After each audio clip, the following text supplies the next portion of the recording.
My name is Angie'S Paull. I live in Rochester, New York. We knew something was wrong in 1933 when people start to come from Germany to Poland. I was born in Lodz, Poland, so something went wrong, but we didn't know much about, being in school. Who cares about the war and so on? We really didn't know exactly. Just something went wrong, but not. We thought usually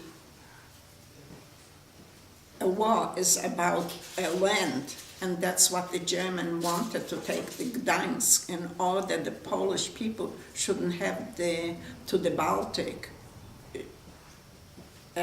Was a corridor between Germany and Gdańsk, and they want to take away. This we know from history and from teaching in school, but we had no clue what something will be like the Holocaust.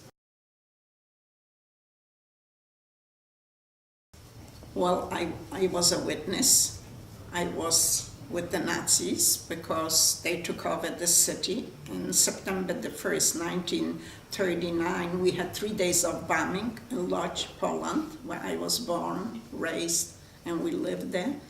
And in 3 days, then came in, and immediately they came to our backyard, which was by 300 tenants, were there, big building, and they called on all the Jewish men to come down.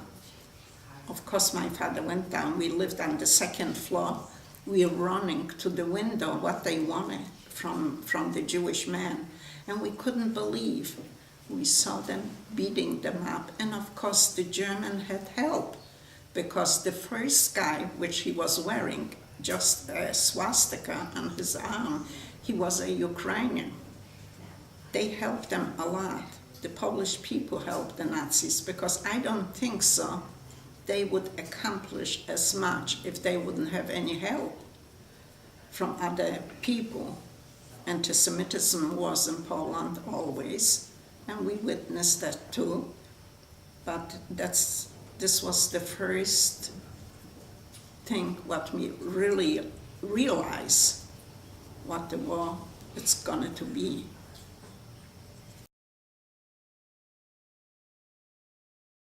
We were scared. We had no clue what was going on. But after this, what I witnessed, they beating my father. The guy couldn't even kill a fly. Such a gentle guy, he was beaten up. And then they took all the men away for the day. We had no clue, or my father will come back. In the evening he came back. We didn't recognize him. He was filthy. He was black and blue, swollen, and he couldn't talk and he wouldn't talk what happened to him.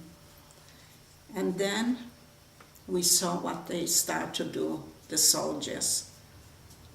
They went to the stores, they took everything out, all the Jewish belongings came to our backyard with the trucks. They took everything, because the way we lived in our place in Lodz, we had 2 entrances. We had business, for the business entrance, and for private. So here we see they grabbing everything from other stores, and we had no clue, or they gonna come to us, because the German wouldn't know on the second floor is they having a store. We had a good clientele, so they didn't mind to walk up the 2 stairs, the 2 flights up. And while they driving out from the building, a Polish woman, I will never forget her face, she said something to the soldiers, and she pointed with the finger like, here's another store. It didn't take even 2-3 minutes. They knocking at the door. They took everything out. We had outerwear, suits and coats and school uniforms, and they took to the bare walls. One day we were a comfortable living we made. The next day we have nothing. They even, by walking out, they saw a button on the floor. They picked up and threw it on the truck. This was the first experience personally. They also did, on some store was written down, Juden und Hund verboten, Jews and dogs forbidden. So we even couldn't go shopping anymore. We had a curfew, 7 o'clock, we had to be home. And we also in the beginning had white and blue armbands, but they decided whoever was blonde took off the armband, pretended they are Christians. So they decided we have to wear a Jewish star, yellow star, written down U there for Jew, J-U-D-E, for Jude in Germans. And we had to be sewed on in the front and in the back of our garments. So they knew. They grabbed also people from the street. They saw a tree, they hanged them. They saw a Jew with a beard, they pulled them over on the side. Either they cut with a scissor, pulling the beard, if not they took a cigarette lighter and burned. And if you pass by, you have to stay and watching and listening the pains what the men suffered. It was scary. We didn't know what to do. And eventually, a few months later, they announced by May the 1st, we have to be in the ghetto. It was in Lodz, a rundown section, and we have to go to the ghetto. In the beginning, we had a little bungalow, and then they moved us to a one-room apartment with a little stove. We hardly could fit in a table and chairs and 2 twin beds and a cot for my brother, because my parents were only 42 years old when the war started. My sister was 19, I was almost 17, and my brother was 15. 5 people in that little room. And we were happy because we were together. We had no clue how long we're gonna be together, because they were shipping away people supposedly to work.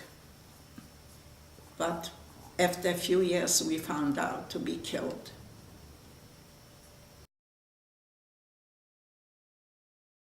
The worst thing was, in 1942, from September the 5th till the 12th, like always, was a curfew, but this curfew was different, the German calling the Sperre.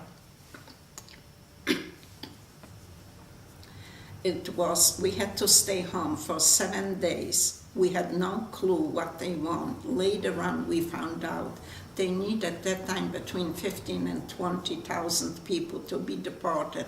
Supposedly only old people and young children. But we had no clue. We thought we're going to work.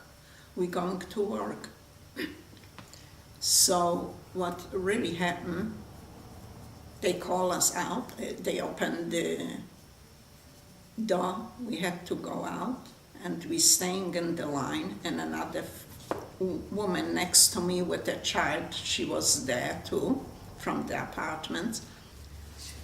And he grabbed that little girl. She was a beautiful child, but the mother holds her hands. He pushes her away. He said, "I don't need you, I need her. She's my child." And she fights with him. He said, "Well, you have 30 seconds, make up your mind." And with a smile, he said, "Well, did you make up your mind?" She said, "Yes, I'm going with my child." He said, "Turn around." He gave a bullet to the child and to the mother, and I'm next. Next is my mother. They grabbed my mother, and I'm holding her hand. I wanted to go, dead or alive, I want to be with my mother. But her luck was different than mine. Instead to kill me, he just took his rifle and threw me away with the rifle, and they grabbed my mother. They also put all the people in the empty hospitals, because when the Germans came in, the first thing what they did, they cleaned up the hospital. They killed them all. Who could run away did. If not, they killed them. So the empty hospital had to be filled. And they grabbed my mother over there. Obviously, in the ghetto, we also have the Jewish police. And one knew my brother, and he said, "Why are you crying?" He said, "They took my mother away." Obviously, he knows where they're gonna go. So he said, "Let's go," meaning, let him go away, he said, meaning the soldier, "Come with me." They ran to the hospital. He said, "We are safe. I see your mother by the window." And of course, was no glass. So and no soldiers, he grabbed my mother halfway. Obviously, the soldier was hiding, and he saw what happened, and he pushed my mother back. And this was the end. This was the worst time in my life.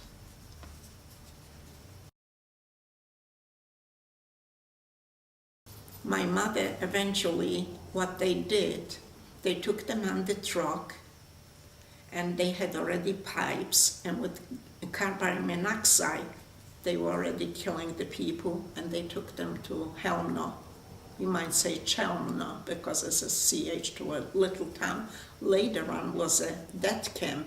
That time they prepared a grave, and they took all the people dead or alive to the grave, and that's the way my mother died. I lost my father in Auschwitz. After the liquidation of the ghetto, we all went to Auschwitz. We didn't know where they're going. After the war, I learned my father went straight to the gas chamber. My brother was killed 3 days later. I lost 36 of my loved ones. My sister and I survived. I went through 6 miracles. That's why I'm here. I did a lot. I accomplished a lot in my life. I just didn't stand by. I helped. I helped 2 girls to survive in the ghetto because they were sick. And I was working in a straw shoe factory producing boots for the soldier, because eventually they know they're gonna fight with Russia. So they need to protect their feet. Maybe they're gonna go to Siberia. So we had to make the straw shoes for them.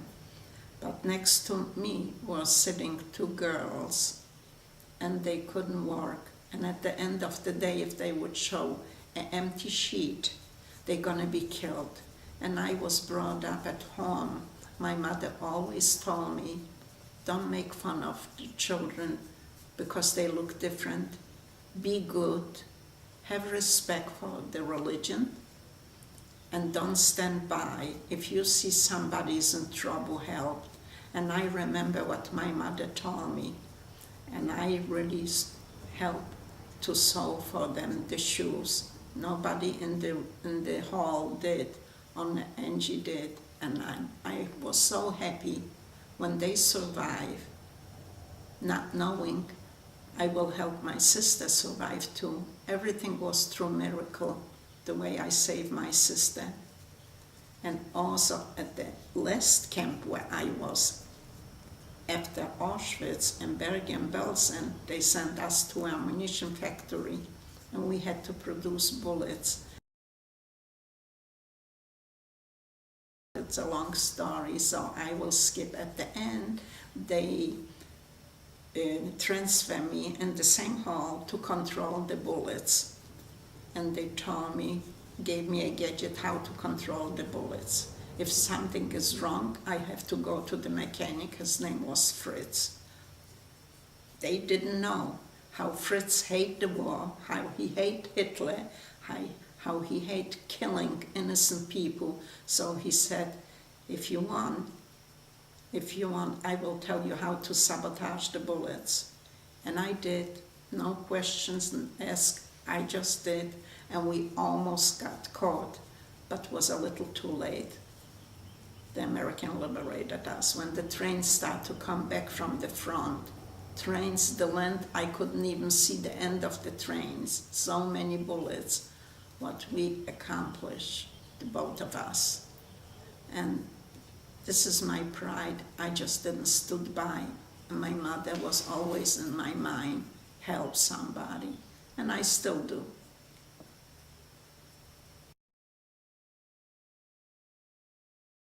I never gave up hope, and especially when I saved the two girls.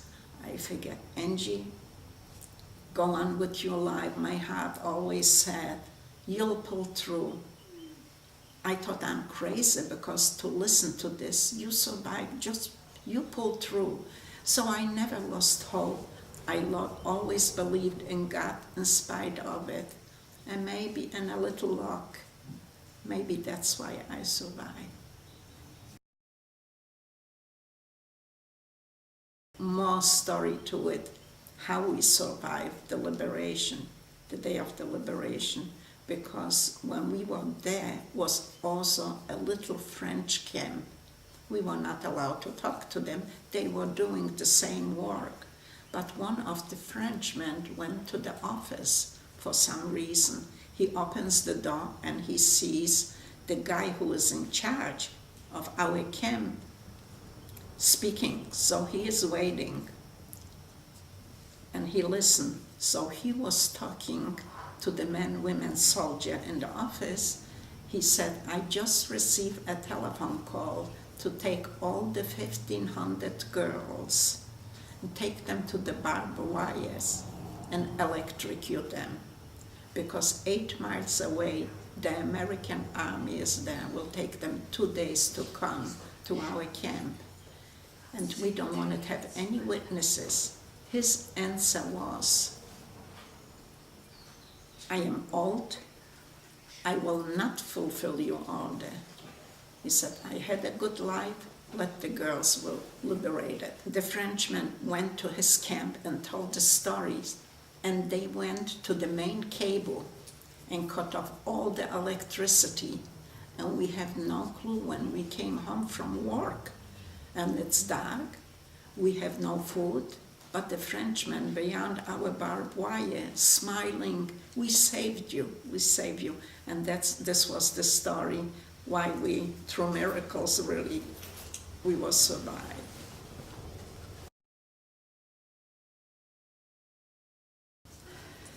Why I'm going to school, I want to tell them my story.